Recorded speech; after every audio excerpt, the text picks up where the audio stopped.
بسم اللہ الرحمن الرحیم۔ جناب سراج الحق صاحب، نیر بخاری صاحب، راجہ ظفر الحق صاحب، تمام معزز حاضرین،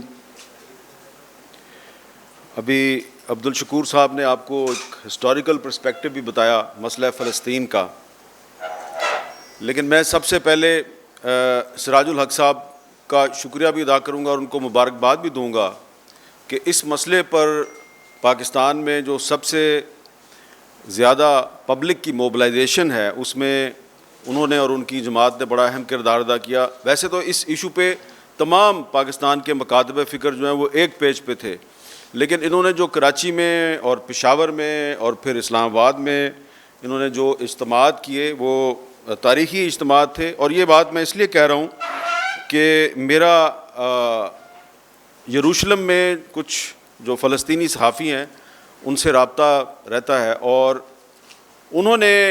خاص طور پر نہ صرف شکریہ ادا کیا بلکہ جو کراچی میں آپ کا جو مارچ تھا اور پھر جو آپ کا پشاور میں مارچ تھا اس کی جو تصاویر ہیں، ویڈیوز ہیں، وہ انہوں نے یروشلم سے انہوں نے ان کو پوسٹ کیا سوشل میڈیا پہ اور شکریہ ادا کیا۔ پتہ نہیں وہ آپ لوگوں نے دیکھی ہوں گی نہیں دیکھی ہوں گی کیونکہ وہ عربک لینگویج میں تھیں، لیکن وہ بہت اس سے ان کو حوصلہ ملا، اور خاص طور پہ جو ابھی کچھ دن پہلے جو پشاور میں جو آپ کا جو ملین مارچ تھا وہ بہت ہی زبردست تھا۔ اور یہ تو میں نے جماعت اسلامی پاکستان کا شکریہ ادا کیا ہے، جماعت اسلامی اسلام آباد کا بھی ایک بہت خصوصی طور پر شکریہ ادا کرنا ہے۔ نہ صرف یہ کہ انہوں نے اس اجتماع کا اہتمام کیا بلکہ کچھ ہفتے پہلے جب اشرف سرائی صاحب کا انتقال ہوا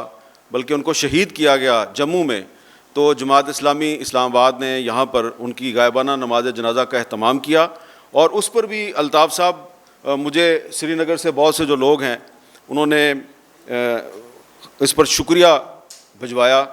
تو میں نے سوچا کہ آپ کو خود مل کر آپ کو بتاؤں گا، تو ابھی اجتماع میں شکریہ جو ہے وہ میں آپ تک پہنچا رہا ہوں۔ تو یہ ایک دو ایسے ایشوز ہیں پاکستان میں، ایک کشمیر کا ایشو ہے، ایک فلسطین کا ایشو ہے، جس پر کہ ہمارے جو عوام کی اکثریت ہے اس کا نقطہ نظر جو ہے وہ اس میں کافی یکسانیت پائی جاتی ہے، لیکن تھوڑی سی اگر بڑے ادب کے ساتھ میں اختلاف کروں عبدالشکور صاحب سے، کہ وہ کہہ رہے تھے کہ پوری پاکستانی قوم جو ہے وہ فلسطین کے ایشو پہ یکجا ہے، تو اگر وہ عام لوگوں کی بات کریں تو میں بالکل ٹھیک ہے، ان سے اتفاق کرتا ہوں، لیکن خاص لوگ جو ہیں وہ بالکل بھی اس پر یکجا نہیں ہیں، اس لیے کہ خاص لوگ جو ہیں وہ تو ہمارے سامنے بیٹھ کر ہمیں کوشش کرتے ہیں منانے کی کہ آپ لوگ جو ہیں وہ اسرائیل کے ساتھ سفارتی تعلقات کی مخالفت نہ کیا کریں۔ اور ابھی جب ایک پاکستان میں پچھلے دنوں ماحول پیدا ہوا جب پورے ملک میں فلسطینیوں کے حق میں مظاہرے ہو رہے تھے، تو اس وقت جب ہم نے یہ بات شروع کی بھئی یہ ایک ایسا ایشو ہے جس پہ قائد اعظم سے لے کے ذوالفقار علی بھٹو صاحب تک، اور بھٹو صاحب سے لے کے نواز شریف صاحب تک، اور نواز شریف صاحب سے لے کے عمران خان صاحب تک، تمام پولیٹیکل پارٹیز جو ہیں، تمام مکاتب فکر ایک ہیں، تو اس پر ہمیں صرف جلسے جلوس اور مظاہرے نہیں کرنے چاہیے، کچھ اور بھی کرنا چاہیے۔ تو ہمیں کہا جاتا ہے بھئی آپ لوگ یہ جو آپ کا جو جذبہ ہے، یہ جذبہ جو ہے یہ آپ اور دنیا میں بہت سے ایشوز ہیں وہاں پہ کیوں نہیں دکھاتے؟ تو میں نے آج صرف اسی پہ تھوڑی سی بات کرنی ہے کہ یہ کیا ایشو کیا ہے۔ میاں جاوید صاحب جو ہیں انہوں نے قائد اعظم کا ذکر کیا ہے، لیکن یہ جو ہے نا فلسطین کا جو مسئلہ ہے یہ کشمیر کے مسئلے سے زیادہ پرانا مسئلہ ہے۔ کشمیر کا جو مسئلہ ہے وہ جو تحریک آزادی ہے کشمیر ہے، یہ تو 1931 میں شروع ہوئی ہے، لیکن جو فلسطین کا مسئلہ ہے اس پر آل انڈیا مسلم لیگ جو ہے یہ 1918 سے اپنے سالانہ اجتماعات میں قراردادیں منظور کر رہی ہے، اور یہ نسل در نسل جو ہے یہ ہمیں منتقل ہو رہا ہے مسئلہ فلسطین، مسئلہ کشمیر۔ اور ہمیں آج فلسطین کے مسئلے کا تو پتہ ہے، لیکن شاید ہم میں سے بہت کم لوگوں کو پتہ ہے کہ فلسطین کے مسئلے پر آل انڈیا مسلم لیگ کے پلیٹ فارم سے پہلی آواز ایک خاتون نے بلند کی تھی، اور وہ خاتون کون تھی؟ مولانا محمد علی جوہر اور مولانا شوکت علی کی والدہ بی اماں۔ انہوں نے جو دسمبر 1917 میں جو آل انڈیا مسلم لیگ کا ایک سالانہ اجتماع ہوا تھا، اس میں پہلی دفعہ انہوں نے یہ اپنا ان کا پیغام جو ہے وہ جاری کیا گیا، اور اس میں انہوں نے کہا، ابھی اس وقت اسرائیل نہیں بنا تھا، انہوں نے کہا کہ یہ جو برطانوی حکومت کی طرف سے یروشلم میں صہیونیوں کو جو سہولتیں دی جا رہی ہیں، اس کی ہمیں مذمت کرنی چاہیے، اور یہ جو سرکار برطانیہ نے ہمارے ساتھ جو وعدے کیے ہیں یہ ان وعدوں کو توڑ رہے ہیں۔ یہاں یہ آغاز تھا، اور پھر وہی جو بی اماں ہے، ان کے جو برخوردار تھے مولانا محمد علی جوہر، جو قلم کے بھی مجاہد تھے اور اپنے کردار کے بھی مجاہد تھے، انہوں نے ایک تقریر کی تھی کراچی میں اس ایشو پہ، جس پر ان کو گرفتار کیا گیا تھا۔ اور پھر یہ جو مسئلہ ہے یہ بار بار جو ہے یہ مسلم لیگ اور قائد اعظم اٹھاتے رہے، اور جب 1931 میں علامہ اقبال یروشلم گئے، مسجد اقصیٰ میں انہوں نے 6-7 دن گزارے، تو وہاں پر ان کے میزبان تھے مفتی امین الحسینی صاحب، جو مفتی اعظم فلسطین تھے۔ اب آج ہم بھول چکے ہیں مفتی اعظم فلسطین مفتی امین الحسینی صاحب کو، یہ فلسطین کی تحریک مزاحمت کے بانی ہیں، اور ان کی جو قبر ہے وہ بیروت میں ہے، اور مجھے یہ اعزاز حاصل ہے، میں نے وہاں پر ان کی قبر پر فاتحہ خوانی کی، اور جب میں نے ان کی قبر پر فاتحہ خوانی کی اور ان کا جو کردار ہے اور ان کے بارے میں ڈیٹیلز جب میں نے تلاش کرنی شروع کی، تو مجھے یہ پتہ چلا کہ مفتی امین الحسینی صاحب کا علامہ اقبال سے بھی تعلق تھا، ان کا قائد اعظم سے بھی تعلق تھا، اور بعد میں جب پاکستان بن گیا تو وہ چودھری غلام عباس صاحب جو ہمارے کشمیر کے ایک رہنما تھے، ان کے ساتھ لائن آف کنٹرول پر گئے، اور وہاں پر جا کے انہوں نے اس عزم کا اظہار کیا، ہم فلسطین کو بھی آزاد کروائیں گے، ہم کشمیر کو بھی آزاد کروائیں گے۔ تو یہ جو مفتی امین الحسینی صاحب ہیں، ان کی درخواست پر، ان کی تجویز پر علامہ اقبال وہاں پر گئے یروشلم، اور وہاں پر انہوں نے ہاتھ اٹھا کے اس عزم کا اظہار کیا کہ ہم اپنے مقامات مقدسہ کو آزاد کروائیں گے، اور پھر یہ مفتی صاحب کی خط و کتابت قائد اعظم سے مستقل طور پہ رہتی تھی، اور مفتی صاحب کے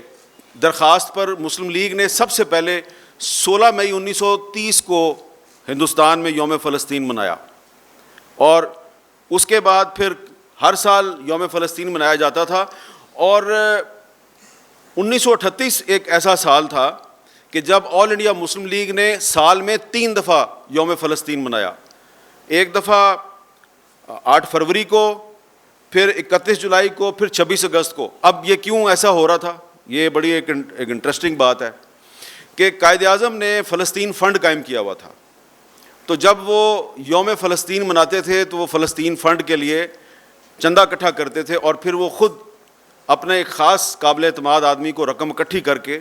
تو وہ بھجواتے تھے مفتی امین الحسینی صاحب کو۔ اور سیکنڈ ورلڈ وار میں کیا ہوا کہ مفتی امین الحسینی صاحب جو ہیں،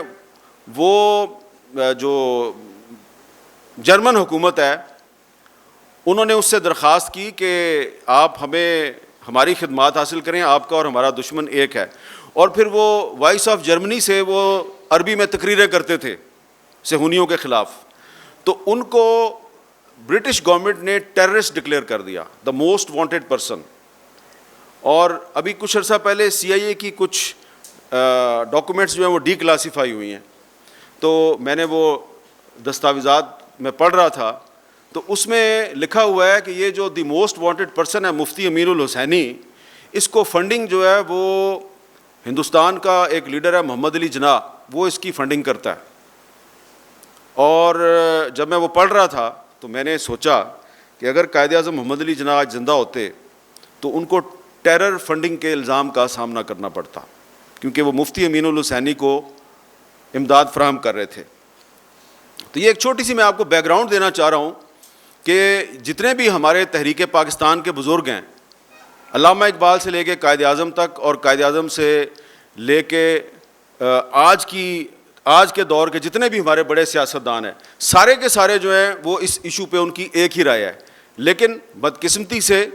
ہمارے ملک میں ایسے لوگ موجود ہیں جو کہ ہمارے ملک کی کمزور اکانومی کو بنیاد بنا کر، ہمارے ملک کے اور جو مسائل ہیں ان کو بنیاد بنا کر ہمیں یہ کہتے ہیں کہ جناب آپ اسرائیل کو اگر تسلیم کر لیں تو آپ کو بڑا فائدہ ہوگا۔ ہماری کوئی ان کے ساتھ کوئی ایسی دشمنی تو نہیں ہے، ہم یہ کہتے ہیں جناب کہ جس طرح